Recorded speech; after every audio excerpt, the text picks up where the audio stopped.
Salut à tous, bonjour mesdames et messieurs, soyez les bienvenus à cette nouvelle édition de podcast.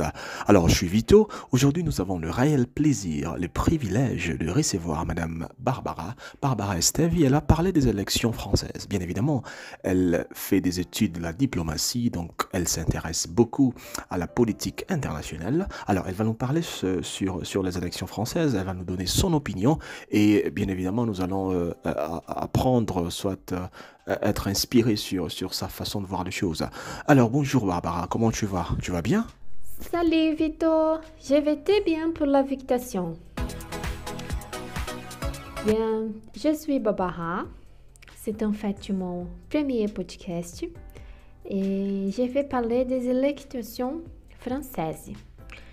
Le dimanche 24 avril, Emmanuel Macron, l'actuel président de la France, été élu, sera le président du pays pour les 5 prochaines années. Macron a élu en second tour, vu la rivaliser avec Marine Le Pen, toujours comme en 2017. Mais cette fois, quelques éléments résultent. Petite différence. Première, la différence entre les deux était 15 points de pourcentage par rapport à la dernière élection. Macron avait un point moins de voix et Marine avait environ 7 points de pourcentage de voix plus que lors d'une autre élection. C'est fut l'élection avec le plus petit nombre d'électeurs participants. Au cours des 500 derniers ans, la majorité des électeurs est des jeunes.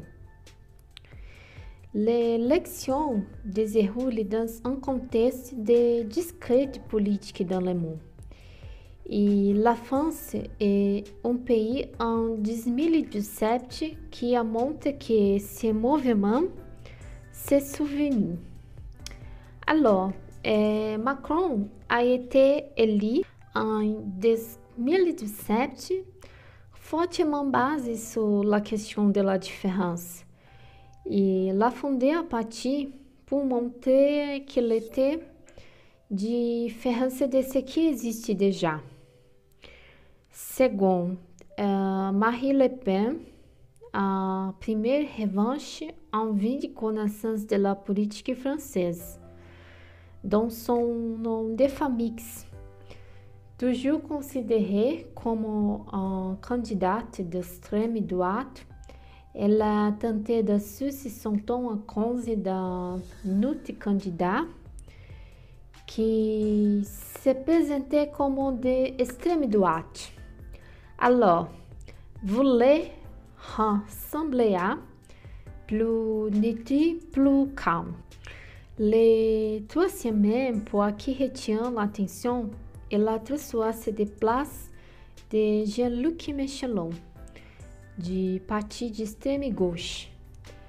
Il a un vote très spécifique en premier tour en attendant, croyant que Mélenchon apparaîtrait publiquement pour demander soutien des élections à Macron, ce qui ne s'est pas fait. Le deux principes, l'agenda de cette élection est un saison conduit la guerre à Ucrânia, qui a ravivé le sentiment de pertencement lié à l'Union européenne et l'idée d'une séparation entre les démocraties libérales de Russie. Ce n'est pas bon pour Marine Le Pen car elle est proche de Poutine et parce qu'elle est une passion pour le nationalisme. La politique est très symbolique, comme dirait Michel Patin. La politique machine, nous en sommes les rouages, les mouvements, nous sommes réglés de l'extérieur.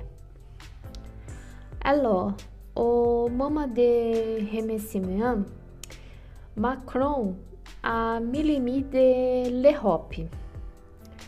Marié, le moment de mon de son discours et la Milimi.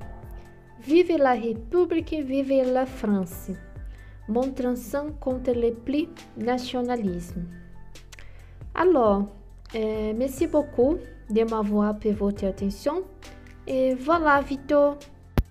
Wow, merci beaucoup Barbara, c'était vraiment très intéressant votre analyse sur la situation de la France. J'espère que vous allez continuer toujours à faire des recherches pour pouvoir nous actualiser sur d'autres informations sur la France, bien sûr.